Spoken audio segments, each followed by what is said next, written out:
People, Files, and Calendar. You may have noticed them automatically installed and pinned right to your taskbar.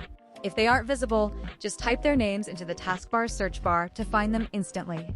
Why this change? Microsoft believes quick access to these apps can streamline your workday. Let's break down what each app brings to your workspace and how they can make your workflow more efficient. First, let's explore the People app. Imagine you're in a meeting and need to know more about someone on your call. With one tap on the People app, you'll see detailed cards, contact info, their role, and more, all pulled from your organization's records. This can be a powerful way to stay informed and connected. Need to message someone quickly? The app also offers direct integration with Microsoft Teams, letting you send a text without leaving your train of thought. Next, meet the Files app. Forget digging through folders.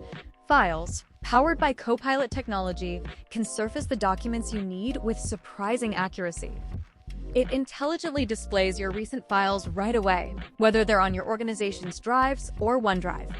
Even if you can't remember a file's exact name, Files helps you locate it fast, saving valuable time and reducing distractions. Finally, the Calendar app syncs seamlessly with Outlook.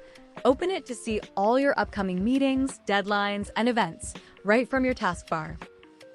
Your day's agenda is just a click away, keeping you on top of your schedule at a moment's notice. Together, People, Files, and Calendar are designed to be quick access tools, minimizing context switching and making your workflow smoother. Try incorporating these apps into your day-to-day. With just a few clicks, you might find your productivity climbing to new heights.